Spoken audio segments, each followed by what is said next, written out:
This happened last October, close to Halloween. My parents and brother were making the trip from Florida to Tennessee to help my grandmother move into our house, and they wouldn't be back for a few days. Naturally, I thought it would be nice to have the house to myself for a couple days instead of traveling for hours in a car. On the second night of enjoying the alone time in my house, my heart dropped when I heard almost what sounded like a hand slap against my bedroom window. My house is one story in a rural area with few neighbors. After ruling out any animals or natural ways this could have happened, I decided to take a look for myself, so I moved the blinds to see if I could get a look at anyone running, hoping it was just a prank. I was almost annoyed to see no one, but what happened next made the situation go from confusing to frightening. When I started to hear the doorknob to the door being forcefully shaken and twisted, causing almost a bang at the door, and because of this, my dog started barking loudly, increasing my adrenaline in the situation.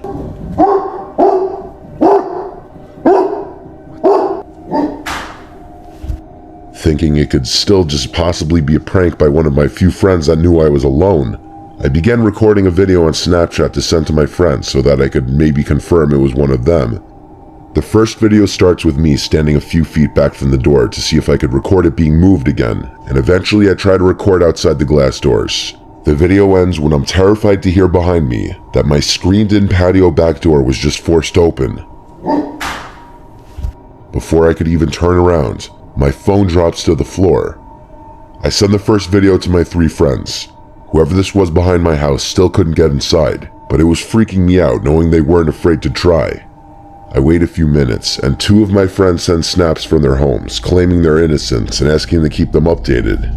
Still a little freaked out, I realized my last friend Logan had opened the snap but didn't respond, which ironically would be the one person out of my group to try something like this. Feeling more confident it was Logan, I decided to start a new video with flash on and try to take a look from the backyard if there was anyone in the open grass yard.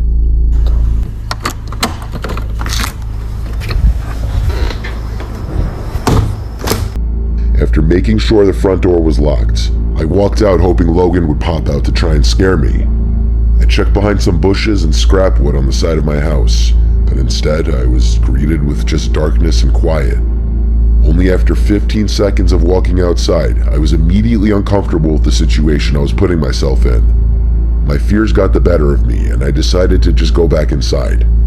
I stopped the video and returned to my living room. Logan finally responds to my snap, causing my breathing to halt when I see a picture of him in bed with his girlfriend saying, "What the fuck, bro, call the cops." I immediately call 911 and make sure no windows or doors could be unlocked. I was advised to keep all doors locked and to call back if I hear any more forceful entry noises. It was only days later that I would re-watch the saved videos to find a creepy black figure watching me behind my tool shed while I searched behind the scrap wood and bushes, almost looking like they were deciding to attack me or not. Seeing it for the first time, and even now, makes me want to throw up from fear. Nothing has happened since, but I still wonder how someone knew I was alone that day, and what could have happened had I made eye contact with the figure watching from the corner of that shed.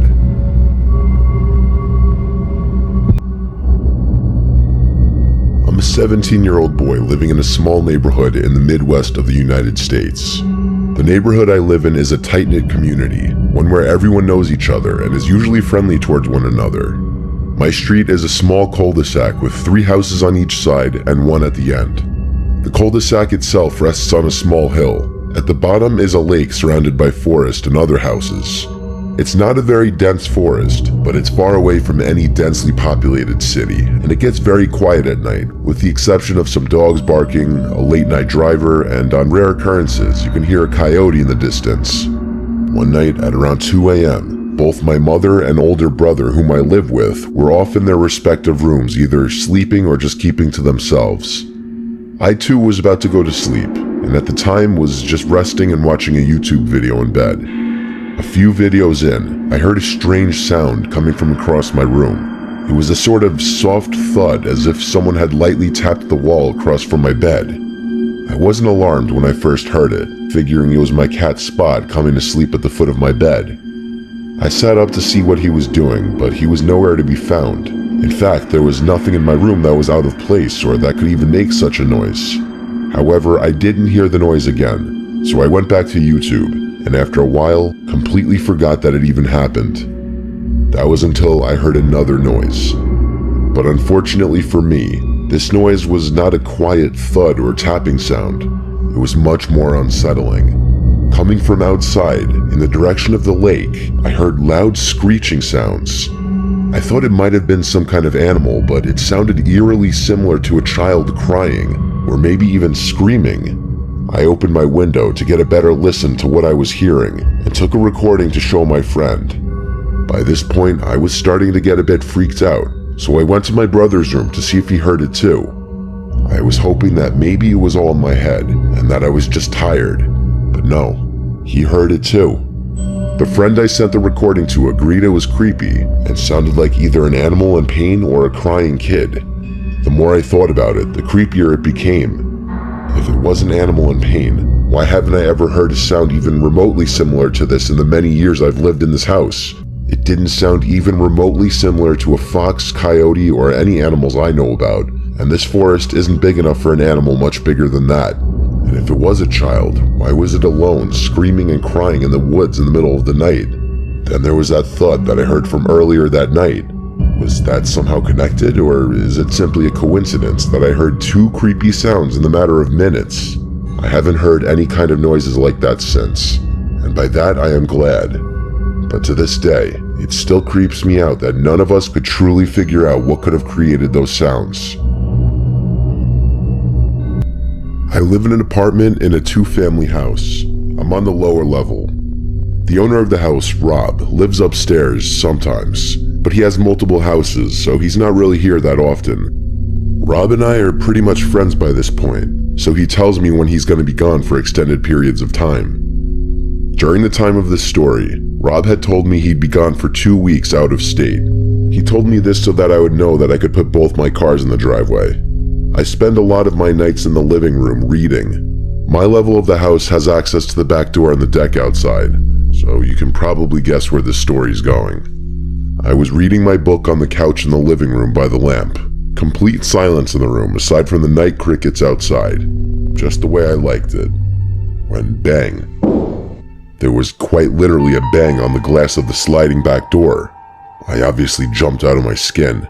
That door led to the backyard. Nobody should ever be back there knocking on it. I wondered if maybe Rob had returned early, but that didn't seem likely. It was just one distinct bang though. It could have been a fox or possum running into it by accident. Still, I got up to go check it out. I moved the sliding blind out of the way of the door and turned on the deck light. The deck was clear though, as I thought it would be. I live in the calmest town ever anyway. Break-ins are never heard of here. I closed the blind on the door again though, just because I do get a little uncomfortable with the idea in the back of my head that someone's outside in the dark just watching me. I think that's a pretty normal feeling. A while passed because I finished a whole nother chapter in my book, when it happened again. This time though, it wasn't just a singular bang. It was a bunch of deliberate knocks or bangs on the glass. It had to be a person. It went on for a bit. So I turned off the lamp, and this is where I picked up my phone and started recording. As I opened the blind and flicked on the light to the deck, the noises stopped, and there wasn't a single person in sight, not even an animal. I looked over the edge of the deck to see if maybe someone jumped over the railing. Nope, nothing. I didn't stay outside for long. I couldn't lock that door quick enough when I went back inside. By this point, I just went to my bedroom and shut the door and laid in my bed. I didn't know what the hell I had just witnessed outside, how there could be knocks at the door 1 second, then nobody there the next second. I was calling it a night. I wasn't planning on leaving my room again after that. I browsed Instagram and YouTube for a while on my phone, then turned it off and tried to go to sleep. Silence for the longest time. And then right at the foot of my bed, there was a noise. The sound of someone exhaling. I screamed and dove for the light switch, and when the light turned on, my room was empty. I stood paralyzed, breathing heavily for a moment, trying to comprehend what just happened. I searched under the bed and the closet, but there wasn't a soul in my room. I know what I heard though. It wasn't in my head, just like the door wasn't in my head. I slept in the living room after that, though I didn't feel much safer in there, fearing I'd hear bangs at the back door again. It was a relatively sleepless night for me. Rob told me he's never experienced anything like this, and he couldn't think of anyone who might have wanted to target him for anything. I never had believed in anything paranormal until that night. I haven't had any experiences that intense ever since, though. This is a disturbing memory from my young childhood. I was about 7 or 8 years old. My mom would usually take my brother and I trick-or-treating, but this particular year, after school, she dropped me off at my friend Sean's house, where Sean, our friend Johnny, and I would go together. Johnny and Sean were a year older than me. We met while I was playing with my brother on the block. Johnny and Sean lived around the block from me. Sean had a weird upbringing that I never really understood. His sister was like 20 years old. There was a big gap between them. She was always his caretaker, it seemed, whenever I was at his house. His house always smelled like cat, and his sister always had a different guy over, it seemed like.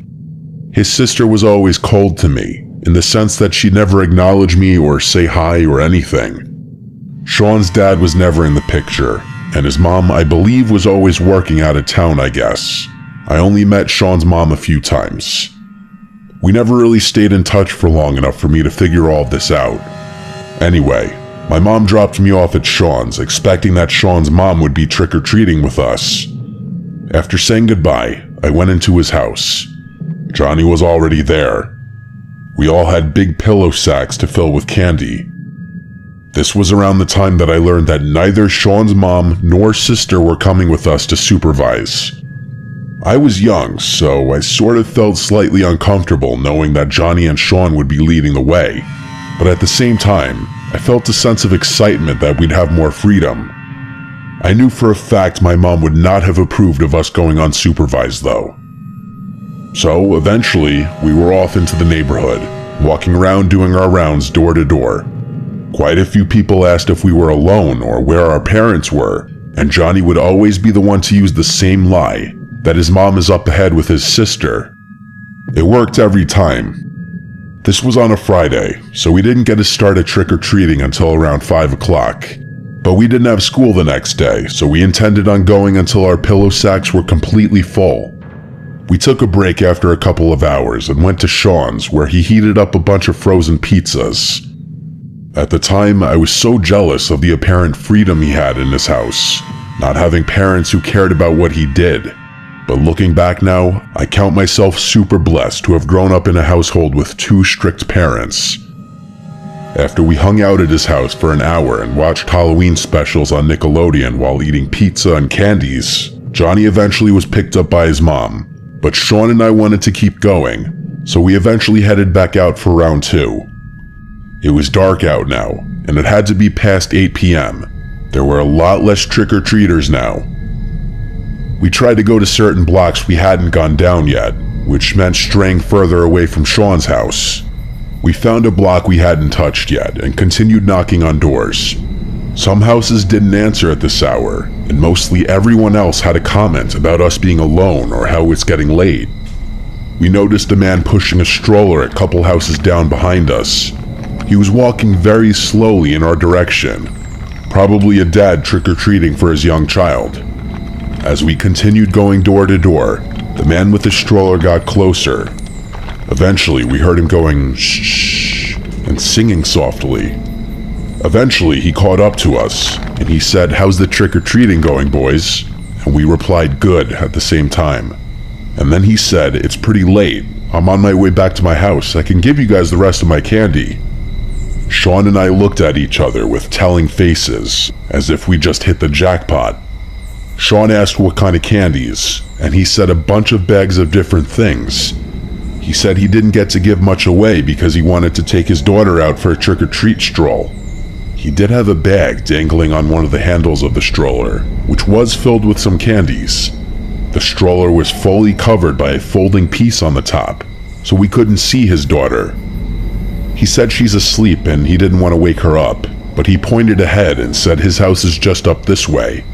So we followed behind him as he pushed the stroller. He was walking a little faster now.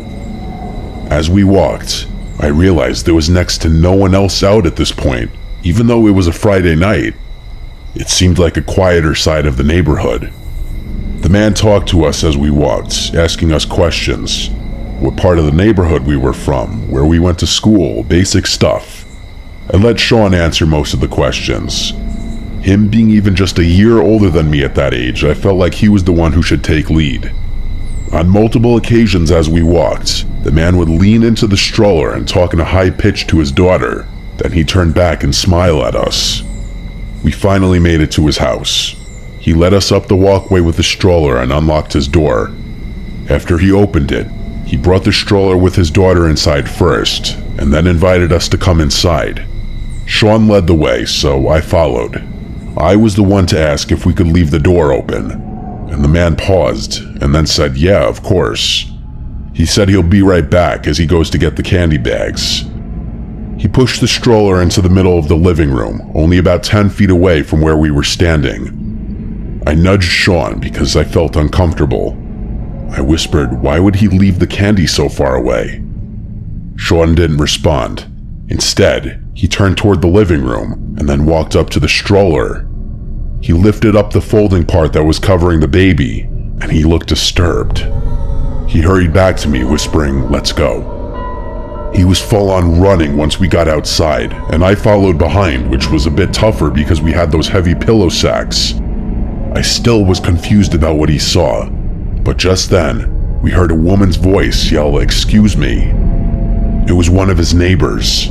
She came running over to us and asked if we know that man, and it was at this point that Sean spilled the beans and said he offered us his leftover candy, but he was pushing a stroller with a fake baby in it. I remember getting goosebumps as he said that. The woman said, "Yeah, that man doesn't have a child. I saw yous walking by with him." She took us to her car and drove each of us home. I know, getting into a stranger's car after that was another questionable move. The woman came to my front door to talk to my mom about what we just told her. My mom was distraught. After I told her every last detail about the night, she sent me to my room while my parents called the police on that man. My parents never told me anything about what happened after that. I believe they wanted to shelter me from any more exposure to the situation. My mom didn't want me going over to Sean's house anymore, and I know she had quite a bit to say to Sean's mom. I did see Sean at school once in a while still, and we'd remain cordial, but our friendship was never the same after that night. It was Halloween night, 2016. I was tasked by my parents to hand out candies to all the kids for the day. My mom bought 1,000,000 bags of candy that I knew we'd have left over for weeks, and I'd be the one regrettably munching on them for days if not weeks to come, as I was trying to lose weight. I always told my mom she went way overboard with the candies. The house was in a cul-de-sac on a dead end. We hardly got any trick-or-treaters usually. However, we did have some loyal kids who'd always come to our house knowing how much candy we'd give. Halloween was on a Monday this year. I was in college. I conveniently had Mondays and Wednesdays off this semester. So the first half of the day, I went to the gym and then worked on my assignments for class. It was always around 4 p.m. that the sound of kids outside would indicate that trick-or-treaters were out. The first time the doorbell rang was, I guess, somewhere between 4 p.m. and 5 p.m. The day went as you'd expect.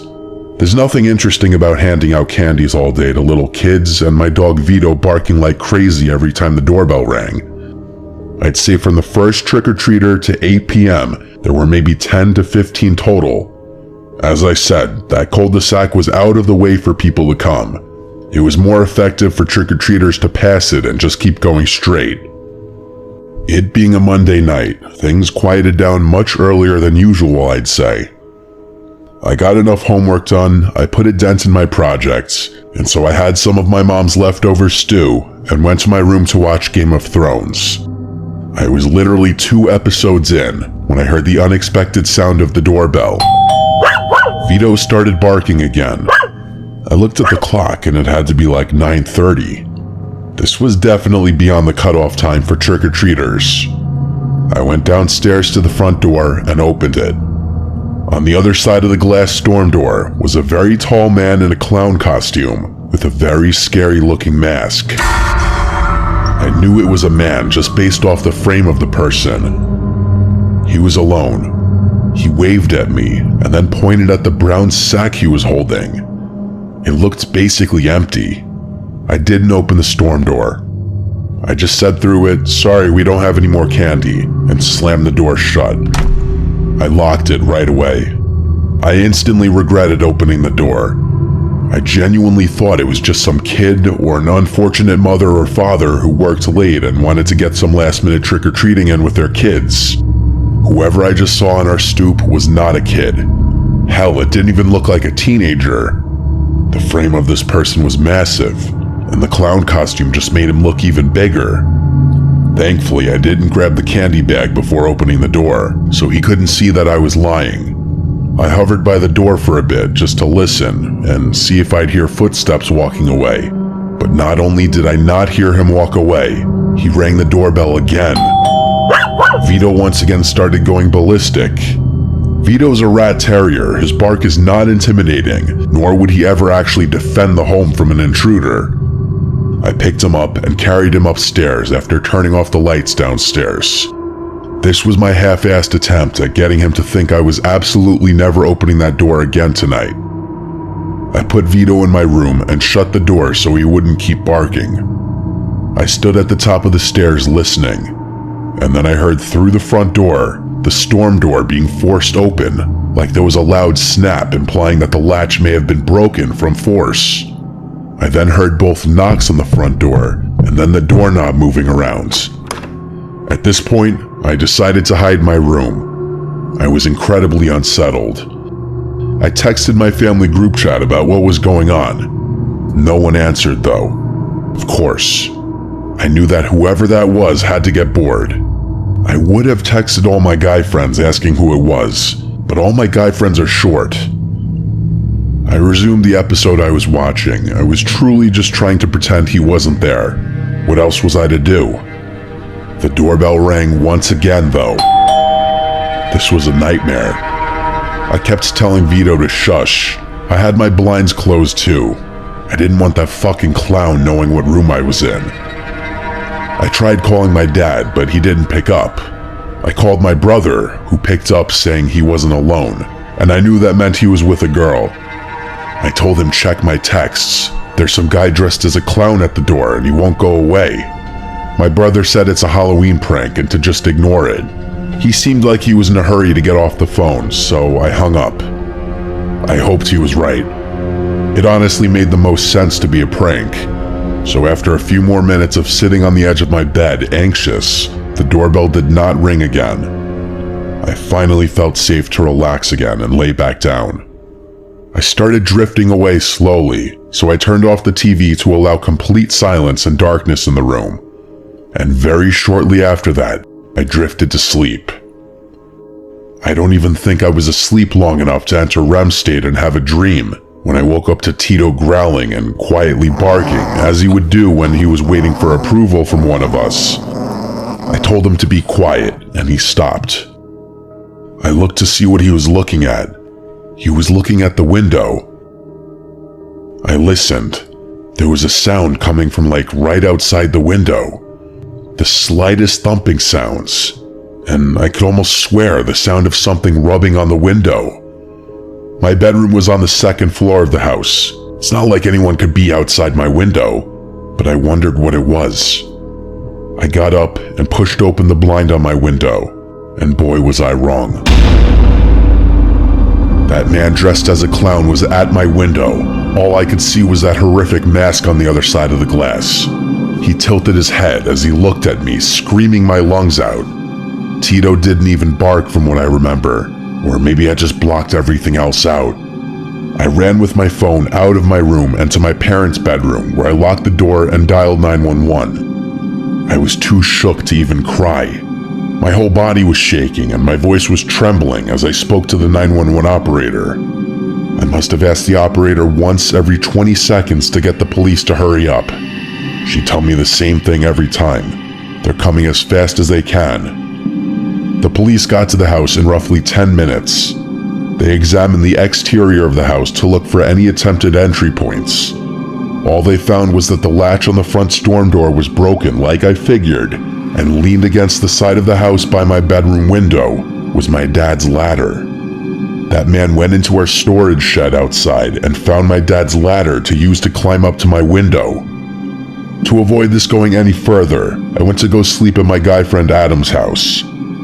To this day, I don't know if this was just a sick prank purposely played on Halloween, or if there was about to be a horrible crime committed with the sick novelty of it being Halloween.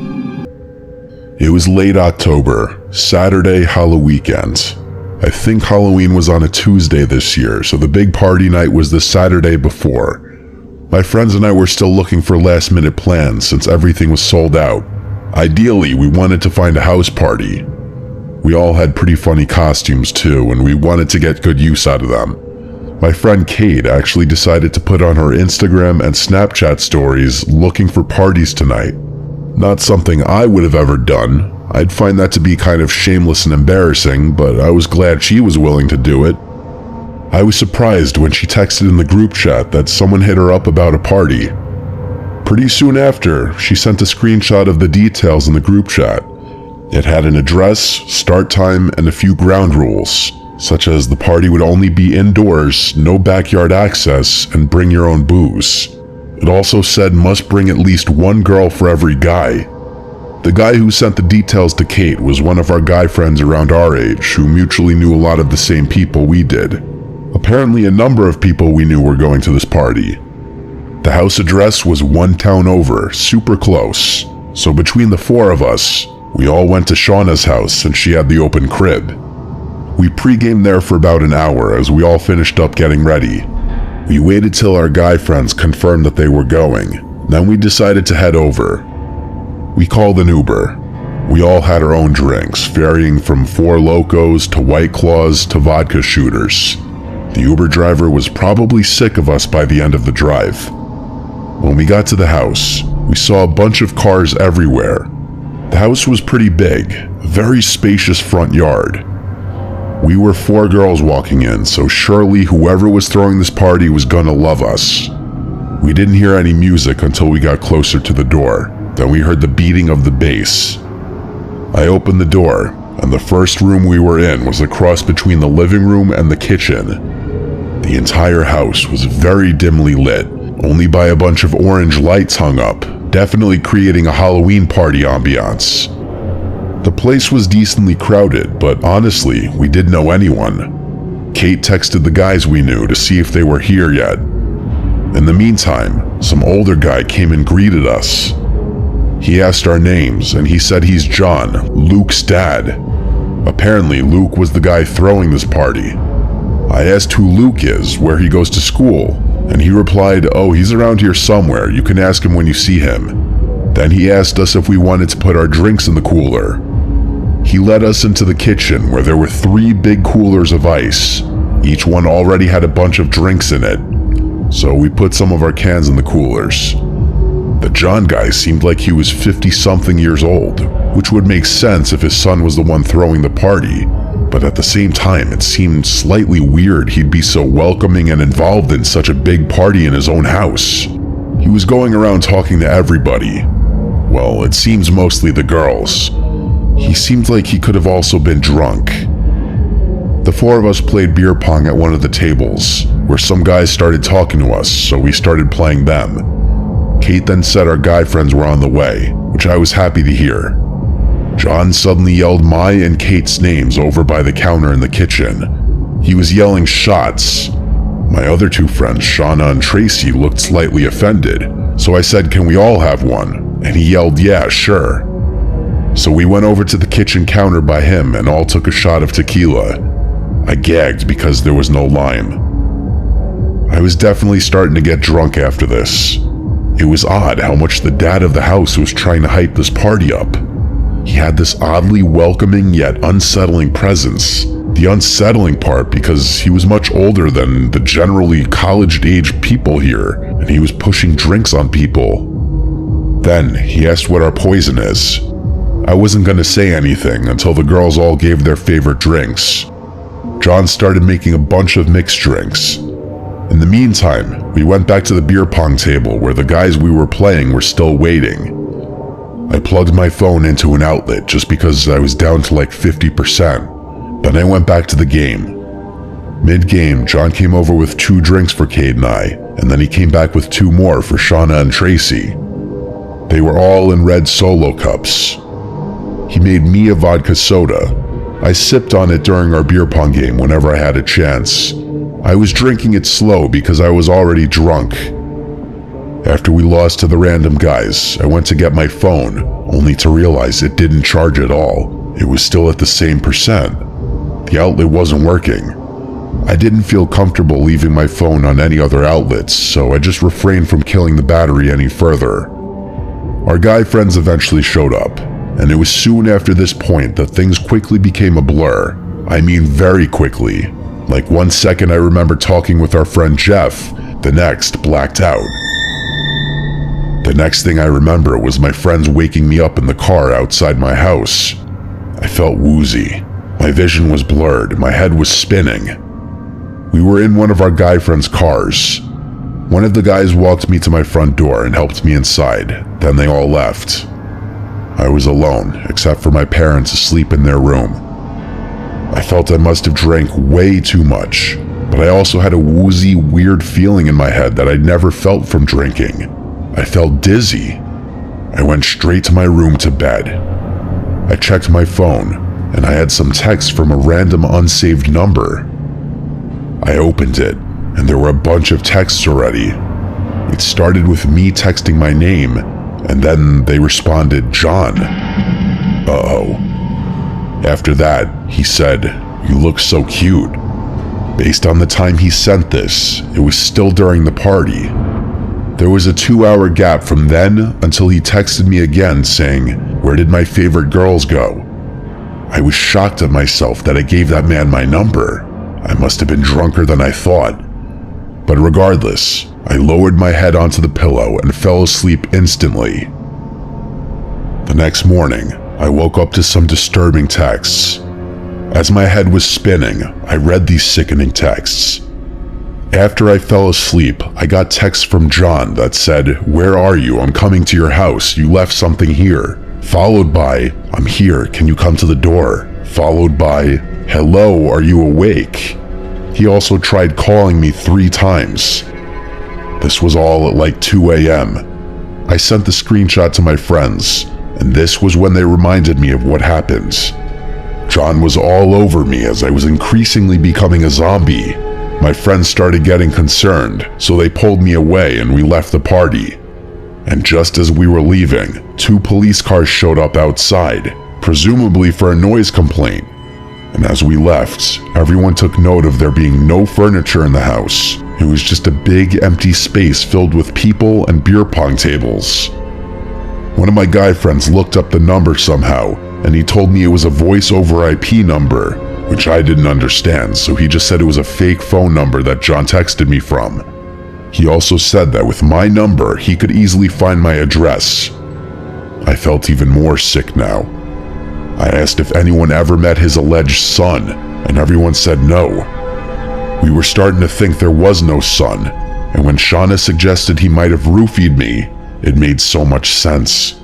I'd never before felt the way I was feeling. We decided to take this to the police. We all went to the nearest police station and reported everything, including the texts. The cop at the front desk asked if this was in relation to the house party in the vacant house last night. We were at first confused by him saying vacant house, until he explained that there was a call from neighbors about a party going on in a house that had been vacant for some time. We all looked at each other with our mouths gaping. We were all brought into an office to sit down with, I guess, a detective to take down the whole story. He took the fake phone number and said they'll try to trace this back to somebody once they get a warrant. We gave the police everything we could, and we went on our way. I blocked the fake number. I honestly felt sick over this for a while. As the days went on and nothing happened, I was confident it was over. But none of us ever heard from the police. We never heard of any arrests being made or anything. To think that man went out of his way to advertise a house party in a vacant house to have access to young women roofied me and possibly other girls, lied about having a son, all of this. This was clearly a very, very dangerous man, and the fact that we still haven't been called in to identify anybody scares me to think he's still roaming free. This was a month ago. I'll update if things change, and I'm crossing my fingers that they do. I was a senior when this happened. Senioritis had fully kicked in. It was football season. Our high school was always big on football games because our football team was actually good, and there's nothing else to do in our boring country-ass town. One day at school, we were in some joke of an elective. My friend JJ was in this class with me, so we'd always mess around. It was a Friday, and there was a football game later that day, so we planned to go. And JJ, being the sweet talker he's always been, spun his chair around to face these girls Kayla and Ashley and asked them to go to the football game with us. We already knew them well, so it wasn't weird of him to invite them or anything. They seemed down to meet us later, so JJ dropped me off at home after school, and like 4 hours later, he picked me up, and then we picked up Kayla and Ashley. Then we drove to the school back parking lot by the woods. We had some Four Locos in the car, making sure nobody was passing by. Then we poured some more into water bottles to bring to the bleachers with us. We walked over to make sure we got good seats at the top row of the bleachers. Since the game started late, it started getting dark during the third quarter, and by the fourth quarter it was dark. Our team was losing pretty bad for a change this game. So bad even that a lot of the kids in the bleachers were leaving early. We just stayed, planning on hanging out on the field after anyway. The game ended and our team lost really bad, and so the field and bleachers were quiet. People were scurrying off the bleachers. The team rushed back inside the locker room in embarrassment, and the away team slowly made their way back to the buses. Within 10 minutes, we were among the only people left in the bleachers, minus a couple others and maybe a couple people in the field. We were honestly drunk by this point, and the team's defeat wasn't ruining our fun. When the field lights turned off, it was basically pitch black here minus the moonlight. Everyone was gone. We went to go lay in the field. JJ ran to his car to get more alcohol. By now, it was probably 10 o'clock. JJ said let's go in the woods next to the football field. The girls of course were scared, and that's why the idea seemed fun. When they wouldn't budge, we both got up and ran towards the woods, leaving them alone in the dark, knowing they'd get scared and follow us, which they did. We crawled under the little ripped chunk of fence that kids would use to get into the woods, and then started walking down the little hill into the woods. The girls were very reluctant to follow, but they did. We ran ahead to lose them and hide just to mess with them. As soon as they heard us running, they both yelled to stop. They tried to keep up, but we lost them and hid behind a couple trees. We hid and laughed for a few seconds. Then JJ patted me and told me to look in that direction.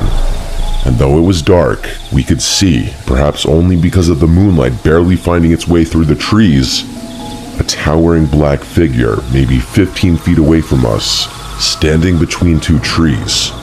It was a horrifying sight. Then they spoke. It was a woman's voice, and she said, "You kids shouldn't be in here." We just stood there and looked in silence at the figure of the apparent woman. But we both noticed she seemed to be getting bigger and closer very quickly, yet we didn't see the legs moving, or what we assumed were legs. And we heard no footstep sounds. JJ and I turned and ran. We ran and called the girls' names until we found them. Then they followed us out of the woods. We told them to just follow us to the car and run. At the car, we finally told them that some 7-foot-tall woman was in the woods. JJ said that if I hadn't seen it as well, he would have thought that he saw an apparition. The girls were freaked out, asking us to tell them that we were kidding, but we weren't. We watched from the car to see if anyone came out of the woods. No one ever did. The biggest question is, why would an older woman be in there at night alone? It's not like it was a nature trail, it was a fenced-off wooded area. Our school didn't have security back then either, so it wasn't that. The four of us went to go hang out at JJ's after, and I'll leave the rest of that night to your imagination. Now we're really fast-forwarding to that summer. when I was working at the school one final time as a summertime custodian, since I got a raise every summer that I'd return. There were about 4 of us in the building, 2 older custodians and myself and another 18-year-old. I was in the center courtyard of the school mowing the grass when I spotted someone at an upstairs window. It was an older woman. She looked like 65 maybe from the distance, with short curly hair, but her face was kind of blurred behind the glare of the window. I stopped mowing, looked at her and waved. She didn't wave back. She didn't even move. I basically ran inside to where my boss was and asked who that woman upstairs was. He asked who. I told him to follow me. She was in one of the math classrooms. I led him to the upstairs math hallway. But to my surprise, all the classroom doors were closed and the lights were all off. The classroom it looked like she was in was empty. My boss told me there was no one else in the building and that I need to drink some coffee. He went back downstairs, so I did the same. I was genuinely freaked out. After I finished mowing, I started mopping the upstairs hallways and classrooms. Eventually, I was in the math hallway, and I would be mopping every last classroom floor up there. So I opened all the doors and turned on all the lights. I had my radio on the floor playing music as usual. Over the music, I heard a distinct woman's voice. It said, "Young man." It came from one of the classrooms. I couldn't tell which, but I turned off the music and started checking every nearby classroom, desperately hoping to find someone. Every single classroom was empty. I even checked behind the desks. The hairs on my arms were standing up. I felt a fight or flight response kick in. I bailed to the downstairs and told my boss once again someone's up there. I heard a voice now. He once again went up there with me, and I explained that I couldn't find anyone. But I saw and now heard a woman up here. When we didn't find anyone again, he told me to go home and take the day off and get some sleep. He thought I was crazy. I then put the 2 incidents together. What if they were connected? What if what JJ and I saw in the woods and what I saw and heard in that classroom are somehow related? When I came back to work the next day, I told my boss I just didn't want to work in the math hallway because I was freaked out. For the rest of the summer, I didn't go in that hallway again. Ever since then, I full-heartedly believe that my old high school is haunted by some spirit of an older woman. I have no other explanations. This happened when I was 15, a sophomore in high school. Unfortunately, lunch classes were randomized, so this year I only had my friends Liam and Mike in that lunch period with me. A few months into the school year, one day this new kid walked in first period astronomy. Our teacher, who was a jokester, made him introduce himself to the class. His name was Craig. He teased Craig for a minute, then asked him to sit down. I sat in the back row, and the only open desk was next to me in the back corner. Craig came over and sat next to me. Class didn't technically start yet, so everyone was still chatting. As Craig sat down, he looked around the room, then I felt his stare shift to me.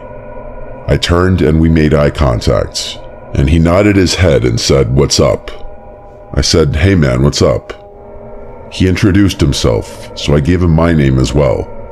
Craig was a white kid with very patchy, pubish-looking facial hair.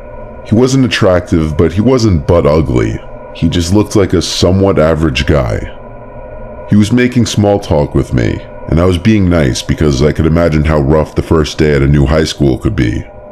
I was probably the first person he officially met in the school. That period, we had to get into pairs for an assignment, so obviously Craig asked me to work with him. I had to say yes, why not? I didn't have any close friends in this class anyway. We had the laptop cart this period to begin work on the assignment, so we all had laptops. I could tell pretty quickly I didn't like Craig's sense of humor. He joked too much and was acting like we were good friends, but his jokes weren't normal, and he'd have this cringy laugh every time he made a joke. He cursed every other word, and he'd make constant dirty and vulgar jokes. I was no softie when it came to that, but it was just too much with him. By the end of the period, we had to exchange numbers for the project. Then it was on to my next class. Eventually came lunchtime. Mike didn't come to school for that day, so it was only Liam and I at our little circular lunch table. Suddenly I see Liam's eyes look up at someone behind me. Then someone pulls up a chair next to me, and I look and see Craig. He pats my shoulder and says, "What's up, buddy?" I kind of died a little inside. This meant he'd be sitting here every day now. I tried to be positive and give him a chance. Maybe he wasn't that bad. Liam tried being nice at first, but eventually, Craig started saying weird shit again, and Liam caught on that something was off, and he kept shooting me these knowing faces when Craig wasn't looking. That lunch period cemented the fact that something was off about Craig. I'm not judging anyone for being antisocial, but something about him seemed dark, like the awful things he'd say. It went beyond an antisocial personality. After school that day, since it was a Friday, I walked home and started texting my group chat about what we'd be doing later. On my walk home, I got a text from an unsaved number, and when I opened it, I realized it was Craig. He said, "Turn around." I did, and saw Craig running down the sidewalk towards me waving. "Oh God," I said under my breath. I waited for him. When he caught up to me, he asked how far I lived from school. I said about a 10-minute walk, and he said same, and he said he'd walk with me. Then he asked if I wanted to work on the assignment real quick and bang it out over some beers. I told him I was actually going to be busy with my friends. He asked what I'd be doing. Uh-oh, he was trying to invite himself. I said we'd just be chilling at Liam's house, and he actually asked if it was cool he came. I didn't even know what to say. I came up with some BS like Liam's mom doesn't let strangers in right away. It seemed to work. Craig kept walking with me, and I started wondering, is he following me all the way home? That's what he did. I got to my house and said, "Alright man, see you later," and gave him a little fist bump. He said see you later and kept walking down the street. I noticed him look back, so I looked away. I texted my group chat about how weird he is, and Liam backed up what I was saying. We went about making plans to hang out at Liam's house for real, but not until like 9 o'clock. After an hour or two later, Craig texted me something disturbing. He said, "Yo, what's going on in front of your house? Why is there a cop car?" I replied, "What do you mean?" I rushed to go outside to the front stoop. There were no cop cars. It was just Craig standing in our driveway. He was laughing, and like a complete weirdo, he laughed and said, "I got you." Then he said, "I thought you were going to your friend Liam's place." I said, "Yeah, in a little bit." Then I said, "Why are you being weird?" He didn't laugh at that. I saw he was visibly offended. I said I gotta go inside, and so I did and shut the door. He texted me all offended saying, "Bro, WTF?" I was speechless. I just met this kid today. I spent 40 minutes with him. Why was he obsessing over me and following me and now stalking me? He literally tricked me into coming outside to see if I was home. I texted him back, "You're freaking me out, bro." I guess that was a mistake. He sent me some long message about how he thought I seemed chill and was different from the rest, but how I'm just like everyone else. I sent a screenshot to my friend group, and they were all laughing and shocked at the same time. I emailed my teacher and asked him if I could do the assignment myself and explain the situation. Then I left my house and walked to Liam's house just to get out. While I was at Liam's, Craig tried calling me. I just let it ring and ignored it. It was going to be an awkward day of class come Monday morning. Skipping ahead to when I got home around 11 or 12, my parents and sister were out. My parents might have been out with friends, and my sister may have been with her boyfriend, nothing unusual. I locked the door behind me and went up to my room. I started watching YouTube videos, and I heard the back door ring. Yes, our house has a back doorbell. It had a different ring than the front doorbell. I hopped up and went downstairs, expecting to see my sister at the back door. But the lights in the backyard were off, and no one was on the other side of the door. I could see through the glass. I opened the main door with the screen door still locked. I said hello, and I 100% heard the sound of someone's shoe scraping the concrete patio, just to the left out of view from the door. I shut the door again and relocked it, and went back upstairs to call my dad, who didn't pick up. But just then, my phone started ringing again. It was Craig. I didn't pick up. He then texted me saying, "Come outside, shitbag." I replied, "I'm calling the police." And to my surprise, he replied, okay, I'm leaving." It was him. He was hiding in the yard, waiting for me to come out. I sent the screenshot to my family and friends, and then to the school, who would reach out to his parents. Apparently, this was the exact reason the troubled family had to keep moving, because he would keep causing issues with people at every school he went to. I can only imagine the horrible things he's done to other people who didn't want to be his friend. He didn't show up to class on Monday, or ever again. If I had to guess, I think he once again transferred schools. I live in rural New Brunswick. It was early September and it was my first day of school. I unfortunately was held back my senior year, so I'd be returning as a 19-year-old. I live in a rural area, so the middle school and high school was the same building, which also meant I knew most of the kids since it was a smaller school. When I got to school, I had study hall period A, which was the first period of the day. However, I noticed a new kid that I never met before on the other side of the room. I walked over to him and introduced myself. He introduced himself to me as Chester, and that he just moved here.